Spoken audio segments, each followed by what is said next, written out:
Audio Jungle. Audio Jungle. లూకా సువార్త 2వ అధ్యాయము 1టి వచనం నుండి. ఆ దినములలో సర్వలోకమునకు ప్రజాసంఖ్య వ్రాయవలనని కైసరు ఐగుస్తు వలన ఆజ్ఞాయెను. ఇది కురేనియు సిరియా దేశమునకు అధిపతి అయి ఉన్నప్పుడు జరిగిన మొదటి ప్రజాసంఖ్య. అందరును ఆ సంఖ్యలో వ్రాయబడుటకు తమ తమ పట్టణములకు వెళ్ళిరి. యోసేపు దావీదు వంశంలోను గోత్రములోను పుట్టినవాడు కనుక తనకు భారీగా ప్రదానము చేయబడి గర్భవతి అయి ఉండిన మరియతో కూడా ఆ సంఖ్యలో వ్రాయబడుటకు గలిలయలోని నజరేతు నుండి యోదయలోని బెత్లెహేము అనబడిన దావీదు ఊరికి వెళ్ళెను. వారక్కడ ఉన్నప్పుడు ఆమె ప్రసవ దినములు నిండెను కనుక తన తొలిచూలు కుమారుని కని పొత్తిగుడ్డలతో చుట్టి సత్రంలో వారికి స్థలము లేనందున ఆయనను పశువుల తొట్టెలో పరుండబెట్టెను. ఆ దేశంలో కొందరు గొర్రెల కాపరులు పొలములో ఉండి రాత్రివేళ తమ మందను కాచుకొనుచుండగా ప్రభువు దూత వారి యొద్దకు వచ్చి నిలిచెను. ప్రభువు మహిమ వారి చుట్టూ ప్రకాశించినందున వారు మిక్కిలి భయపడిరి.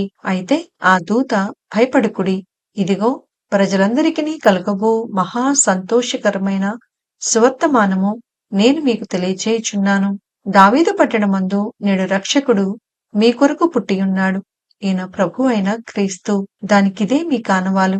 ఒక శిశువు పొత్తిగుడ్డలతో చుట్టబడి ఒక తొట్టిలో పండుకొని ఉండుట మీరు చూచెదరని వారితో చెప్పెను.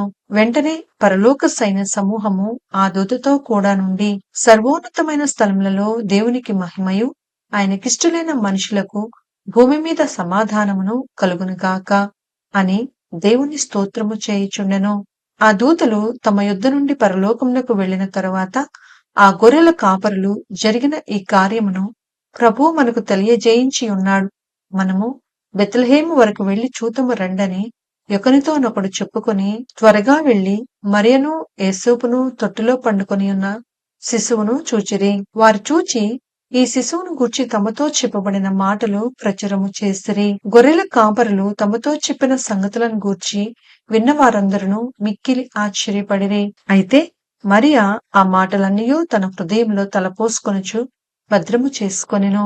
అంతటా ఆ గొర్రెల కాపరులు తమతో చెప్పబడినట్టుగా తాము విన్న వాటిని కన్న వాటన్నిటిని గూర్చి దేవుని మహిమపరచుచు స్తోత్రము చేయుచు తిరిగి వెళ్ళిరి. ఆ శిశువునకు సున్నతి చేయవలసిన 8వ దినము వచ్చినప్పుడు గర్భమునందు ఆయన పడక మునుపు దేవదూత చేత పెట్టబడిన యేసు అని పేరు వారు ఆయనకు పెట్టిరి.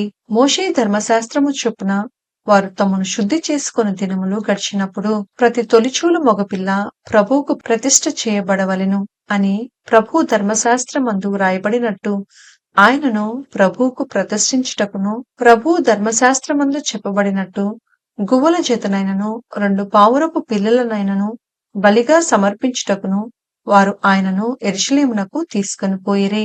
యెరూషలేమునందు సిమియోను ఒక మనుష్యుడుండెను. అతడు నీతిమంతుడును భక్తిపరుడునయుండి ఇజ్రాయేలు యొక్క ఆదరణ కొరకు కనిపెట్టువాడు. పరిశుద్ధాత్మ అతని మీద ఉండెను. అతడు ప్రభు యొక్క క్రీస్తును చూడక మునుపు మరణము పొందడని అతనికి పరిశుద్ధాత్మ చేత బయలుపరచబడి ఉండెను.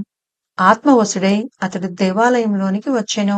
అంతటి ధర్మశాస్త్ర పద్ధతి చొప్పున ఆయన విషయమై జరిగించుటకు తల్లిదండ్రులు శిశువైన యేసును దేవాలయంలోనికి తీసుకుని వచ్చినప్పుడు అతడు తన చేతులలో ఆయనను ఎత్తుకొని దేవుని స్తుతించుచు ఇట్లనెను, నాథా, ఇప్పుడు నీ మాట చొప్పున సమాధానముతో నీ దాసుని పోనిచ్చుచున్నావు. అన్యజనులకు నిన్ను బయలుపరచుటకు వెలుగుగాను, నీ ప్రజలైన ఇజ్రాయేలుకు మహిమగాను నీవు సకల ప్రజల ఎదుట సిద్ధపరిచిన నీ రక్షణ నేను కన్నులారా చూచితిని.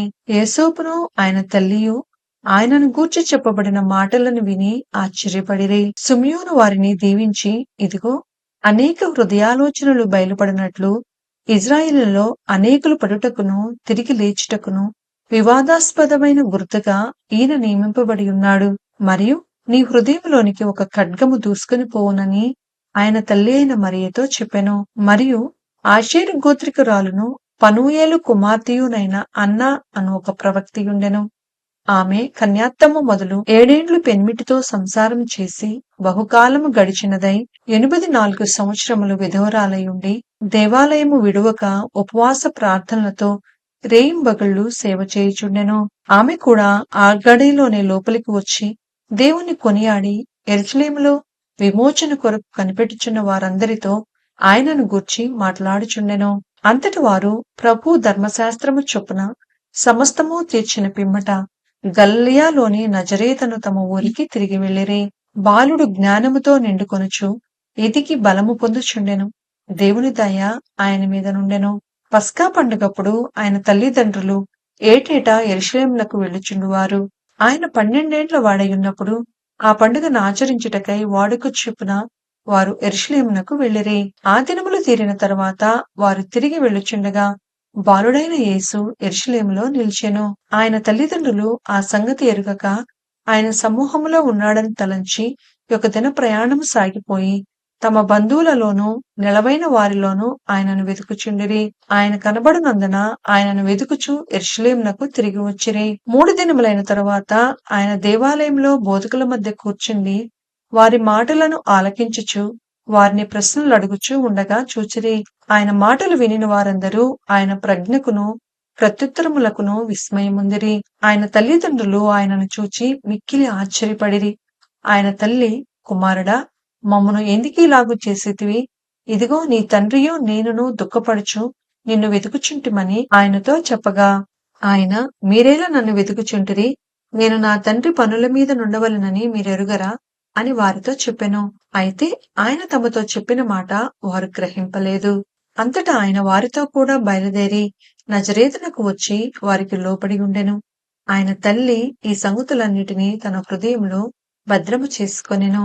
యేసు జ్ఞానమందును వయస్సునందును దేవుని దయందును మనుషుల దయందును వర్ధిల్లుచుండెను.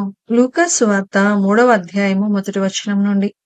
తిబెరి కైసరు ఏలుబడిలో 15వ సంవత్సరమందు యోదియాకు పొంతి పిలాతు అధిపతిగాను గలిలయకు హేరోదు చతుర్థాధిపతిగాను ఇతురయ త్రకోనీతి దేశములకు అతని తమ్ముడైన ఫిలిప్పు చతుర్థాధిపతిగాను అబిలేనే దేశమునకు లూర్సానియా అధిపతిగాను అన్నయు కైపయు ప్రధాన యాజకులుగాను ఉన్న కాలమున అరణ్యంలోనున్న జకరియా కుమారుడైన యోహాను నొద్దకు దేవుని వాక్యము వచ్చెను. అంతటా అతడు వచ్చి పాపక్షమాపణ నిమిత్తము మారుమనసు విషయమైన బాప్తిస్ము పొందవలనని యోర్దాను నదీ ప్రదేశమందంతటా ప్రకటించుచుండెను. ప్రభు మార్గము సిద్ధపరచుడి, ఆయన త్రోవలు సరాళము చేయుడి. ప్రతి పల్లము పూడ్చబడును, ప్రతి కొండయు మెట్టయు పల్లము చేయబడును. వంకర మార్గములు తిన్నవగును, కరుకు మార్గములు నున్నవయగును. సకల శరీరులు దేవుని రక్షణ చూతురు అని అరణ్యంలో కేకలు వేయుచున్న ఒకని శబ్దము అని ప్రవక్త అయిన యెషయా వాక్యముల గ్రంథమందు వ్రాయబడినట్టు ఇది జరిగెను. అతడు తన చేత బాప్తిస్మము పొందవచ్చిన జన సమూహములను చూచి, సర్ప సంతానమా, రాబో ఉగ్రతను తప్పించుకొనుటకు మీకు బుద్ధి చెప్పిన వాడెవడు? మారుమనసునకు తగిన ఫలములు ఫలించుడి. అబ్రహాము మాకు తండ్రి అని మీలో మీరు అనుకొన మొదలు పెట్టుకొనవద్దు. దేవుడు ఈ రాళ్ల వలన అబ్రహామునకు పిల్లలను పుట్టింపగలడని మీతో చెప్పుచున్నాను. ఇప్పుడే గొడ్డలి చెట్ల వేరున ఉంచబడి ఉన్నది కనుక మంచి ఫలము ఫలించని ప్రతి చెట్టును నరకబడి అగ్నిలో వేయబడునని చెప్పెను. అందుకు జనులు, అలాగైతే మేమేమి చేయవలనని అతన్ని అడగగా, అతడు 2 అంగీలు గలవాడు ఏమీయూ లేని వానికి ఇవ్వవలెననియు ఆహారము గలవాడును అలాగే చేయవలననియు వారితో చెప్పెను. సుంకరులను బాప్తిస్మము పొందవచ్చి, బోధకుడా, మేమేమి చేయవలనని అతన్ని అడగగా, అతడు మీకు నిర్ణయింపబడిన దానికంటే ఎక్కువ తీసుకొనవద్దని వారితో చెప్పెను. సైనికులను మేమేమి చేయవలనని అతన్ని అడిగిరి. అందుకు అతడు, ఎవరిని బాధపెట్టకయు ఎవని మీదను అపనింద వేయకయు మీ జీతములతో తృప్తి పొందియుండుడని వారితో చెప్పెను. ప్రజలు కనిపెట్టుచు ఇతడు క్రీస్తయుండునేమో అని అందరును యోహానుని గూర్చి తమ హృదయములలో ఆలోచించుకొనుచుండగా, యోహాను, నేను నీళ్లలో మీకు బాప్తిసమిచ్చుచున్నాను, అయితే నాకంటే శక్తిమంతుడొకడు వచ్చుచున్నాడు. ఆయన చెప్పులు వారను విప్పుటకు నేను పాత్రుడను కాను. ఆయన పరిశుద్ధాత్మలోను అగ్నితోనూ మీకు బాప్తిసమిచ్చును. ఆయన చేతిలోనున్నది. ఆయన తన కళ్ళమును బాగుగా శుభ్రము చేసి తన కొట్టులో గోధుమలు పోసి ఆరని అగ్నితో పొట్టు కాల్చివేయనని అందరితో చెప్పెను. ఇదియు కాక అతడింకను చాలా సంగతులు చెప్పి ప్రజలను హెచ్చరించుచు వారికి సువార్త ప్రకటించుచుండెను. అయితే చతుర్థాధిపతి అయిన హేరోదు చేసిన సకల దుష్కార్యముల నిమిత్తమును అతని సోదరుని భార్య అయిన హేరోదియు నిమిత్తమును యోహాను అతన్ని గద్దించినందుకు అది వరకు తాను చేసినవన్నీ చాలవన్నట్టు అతడు యోహానును చెరసాలలో వేయించెను. ప్రజలందరూ బాప్తిసము పొందినప్పుడు యేసు కూడా బాప్తిసము పొంది ప్రార్థన చేయుచుండగా ఆకాశము తెరవబడి పరిశుద్ధాత్మ శరీరాకారముతో పావురం వలె ఆయన మీదకు దిగివచ్చెను. అప్పుడు నీవు నా ప్రియ కుమారుడవు, నీయందు నేను ఆనందించుచున్నానని ఒక శబ్దము ఆకాశము నుండి వచ్చెను. యేసు బోధింప మొదలు పెట్టినప్పుడు ఆయన దాదాపు 30 ఏండ్ల ఏడుగలవాడు. ఆయన యోసేపు కుమారుడని ఎంచబడెను. యోసేపు హేలీకి, హేలీ మత్తతుకు, మత్తతు లేవీకి, లేవి మిల్కీకి, మిల్కీ యన్నకు, యన్న యోసేపుకు, యోసేపు మత్తతియాకు, మత్తతియా ఆమోసుకు, ఆమోసు నాహోముకు, నాహోము ఇస్లీకి, ఇస్లీ నగ్గయికి, నగ్గయి మయతుకు, మయతు మత్తతియాకు, మత్తతియా సిమియకు, సిమియా యోషేషుకు, యోషేషు యోదాదుకు, యోదా యోహన్నాకును, యోహన్న రేసాకు, రేసా జరుబ్బాబెలుకు, జరుబ్బాబెలు షల్తీయేలుకు, షల్తీయేలు నేరీకి, నేరి మిల్కీకి, మిల్కీ అద్దికి, అద్ది కోసాముకు, కోసాము ఎల్మదాముకు, ఎల్మదాము ఏరుకు, ఏరు యెహోషువకు, యెహోషువ ఎలియెజరుకు, ఎలియెజరు యోరీముకు, యోరీము మత్తతుకు, మత్తతు లేవీకి, లేవి షిమ్యోనుకు, షిమ్యోను యూదాకు, యూదా యోసేపుకు, యోసేపు యోనాముకు, యోనాము ఎల్యాకీముకు, ఎల్యాకీము మెలియాకు, మెలియా మెన్నాకు, మెన్న మత్తతాకు, మత్తత నాతానుకు, నాతాను దావీదుకు, దావీదు యెషయికి, యెషయి ఒబేదెదుకు, ఒబేదు బోయజుకు, బోయజు సల్మానుకు, సల్మాను నయస్సోనుకు, నయస్సోను అమ్మినదాబుకు, అమ్మినదాబు అరాముకు, అరాము ఎస్రోముకు, ఎస్రోము పెరెసుకు, పెరెసు యూదాకు, యూదా యాకోబుకు, యాకోబు ఇస్సాకుకు, ఇస్సాకు అబ్రహాముకు, అబ్రహాము తెరహుకు, తెరహు నాహోరుకు, నాహోరు సెరూగుకు, సెరూగు రయూకు, రయు పెలెగుకు, పెలెగు హెబెరుకు, హెబెరు షేలాహుకు, షేలాహు కెయినానుకు, కెయినాను అర్బక్షదుకు, అర్బక్షదు షేముకు, షేము నోవహుకు, నోవహు లెమెకుకు, లెమెకు మెతూషెలకు, మెతూషెల హానోకుకు, హానోకు ఎరెదుకు, ఎరెదు మహలలేలుకు, మహలలేలు కెయినానుకు, కెయినాను ఏనోషుకు, ఏనోషు షేతుకు, షేతు ఆదాముకు, ఆదాము దేవునికి కుమారుడు.